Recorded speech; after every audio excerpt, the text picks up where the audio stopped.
কল্পনা করুন তো জাপানে পা রেখেই যদি সেখানকার মানুষের সাথে তাদের নিজের ভাষায় কথা বলতে পারা যায়। আজকে আমরা আমাদের তথ্যসূত্র থেকে ১০০টি অত্যন্ত প্রয়োজনীয় জাপানি বাক্যের একটি দারুণ বিশ্লেষণ নিয়ে হাজির হয়েছে। এটি কিন্তু মুখস্থ করার মতো কোনো একঘেয়ে তালিকা নয়, বরং জাপানের মাটিতে প্রতিদিনের জীবন কাটানোর জন্য একেবারে বাস্তবসম্মত এবং কার্যকরী একটা নির্দেশিকা। নতুন একটি দেশে বা অচেনা পরিবেশে গেলে সবারই মনে একটা প্রশ্ন আসা খুব স্বাভাবিক, টিকে থাকতে ঠিক কি জানা দরকার। ভাষার বাধা অনেক বড় একটা চ্যালেঞ্জ মনে হতে পারে ঠিকই, কিন্তু সঠিক কিছু শব্দের ব্যবহার জানা থাকলে শুধু যে ভাষাগত বাধাই দূর হয় তা নয়, বরং একটা সম্পূর্ণ নতুন সংস্কৃতির দরজাও এক নিমিষেই খুলে যায়। আমাদের আজকের এই আলোচনার তথ্যসূত্রটিকে 5টি দারুণ ভাগে সাজানো হয়েছে: পরিচিতি ও ভদ্রতা, পরিচয় পর্ব ও বন্ধুত্ব, যাতায়াত ও ভ্রমণ নির্দেশিকা, খাবার ও রেস্টুরেন্ট এবং কর্মজীবন ও জরুরি অবস্থা। চলুন প্রথম ভাগ দিয়ে শুরু করা যাক। পর্ব ১, পরিচিতি ও ভদ্রতা। চলুন ধরে নিই একজন ভ্রমণকারী জাপানে তার প্রথম দিন একদম সকালবেলা থেকে শুরু করছেন। জাপানি সংস্কৃতিতে দিনের এক এক সময়ের জন্য অভিবাদন কিন্তু এক এক রকম। সকালে ঘুম থেকে উঠে হাসিমুখে বলতে হয় ওহায়ো গোজাইমাসু, মানে সুপ্রভাত।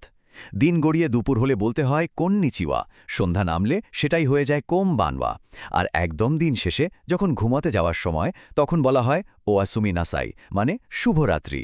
এই ছোট্ট শব্দগুলি কিন্তু মানুষের সাথে মানুষের দূরত্ব অনেকটা কমিয়ে দেয়।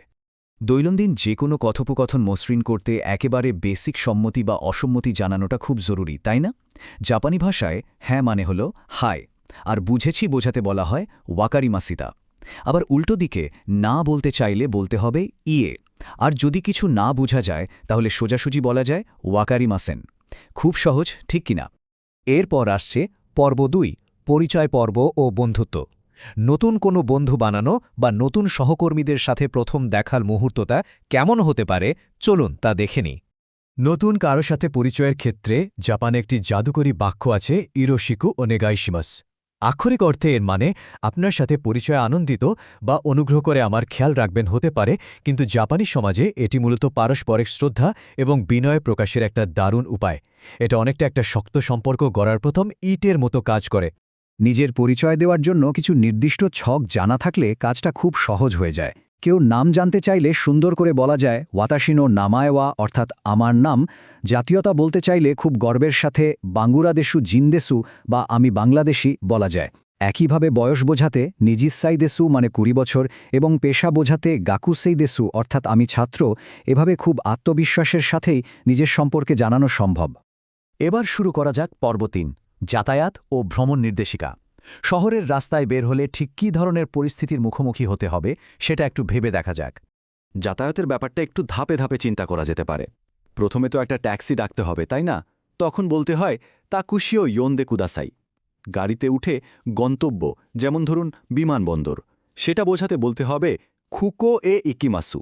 আর গন্তব্যে পৌঁছানোর পর নামার সময় বলতে হয় কোকোদে ওরিমাসু।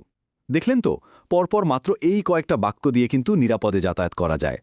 ভ্রমণের সময় নতুন জায়গায় পথ হারিয়ে ফেলাটা একটা বিশ্বজনীন আতঙ্ক, কিন্তু চিন্তার কিছু নেই। পথ হারালে সোজা বলতে হবে মিচিনি মায়ুই মাসিতা, মানে আমি পথ হারিয়েছি। আর সাথে চিজুগা আরিমাসুকা, অর্থাৎ মানচিত্র আছে কি, এই কথাটা জুড়ে দিলে যে কোনো অচেনা রাস্তাতেও সঠিক পথ খুঁজে পাওয়া ভীষণ সহজ হয়ে যাবে। আমাদের আজকের আলোচনার পর্ব ৪, খাবার ও রেস্টুরেন্ট। সারাদিন ঘোরাঘুরির পর তো খিদে পাবেই। চলুন টোকিও শহরের কোনো একটা রেস্টুরেন্টের ভেতরের অভিজ্ঞতা কেমন হতে পারে তা দেখে নিই। রেস্টুরেন্টে গিয়ে সবার আগে তো খিদে পাওয়ার কথাটাই জানাতে হবে।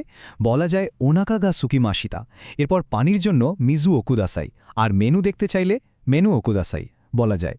যারা ঝাল খেতে পছন্দ করেন বা করেন না তারা কারাই দে সুকা বলে আগেই জেনে নিতে পারেন খাবারটা ঝাল কিনা। সবশেষে বিল দেওয়ার সময় বলতে হবে ওকাইকেও ওনেগাইশিমাসু। ব্যাস, খাওয়া দাওয়ার পুরো ব্যাপারটা একদম মসৃণ। তবে হ্যাঁ, খাওয়া শেষে একটা ছোট্ট জাদুকরী কথা বলা যায়, কোরো ওয়া ঐশি দেসু, মানে খাওয়াটা খুব সুস্বাদু ছিল। এই একটা কথায় যিনি রেধেছেন বা যিনি আপ্যায়ন করেছেন তার মুখে যে কি সুন্দর হাসি ফুটে উঠবে তার বলার অপেক্ষা রাখে না। এবার চলে আসছি পর্ব ৫, কর্মজীবন ও জরুরি অবস্থা। দুপুর গড়িয়ে এখন কাজের সময়, আর দৈনন্দিন জীবনে অপ্রত্যাশিত কোনো চ্যালেঞ্জ কিভাবে সামাল দিতে হয় সেটা জানাও খুব জরুরি।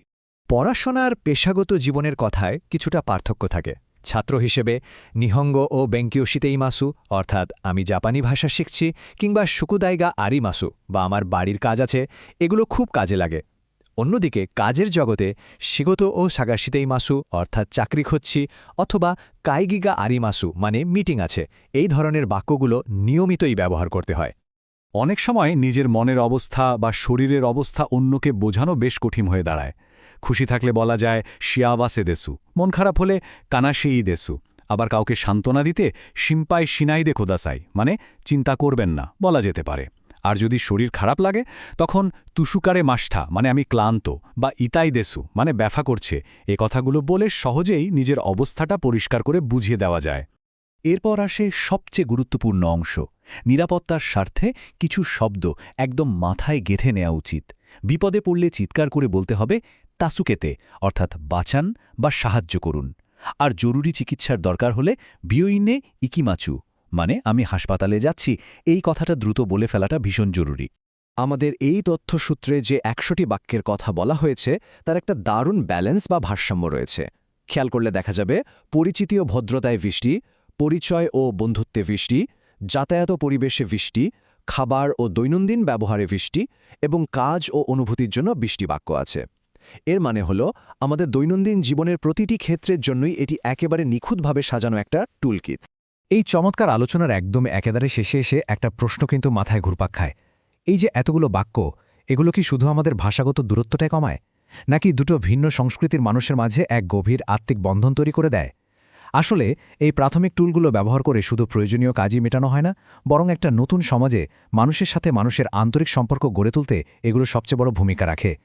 এই ছোট্ট ছোট্ট শব্দগুলো জানলে পুরো পৃথিবীটাই যেন অনেক বেশি আপন মনে হয়।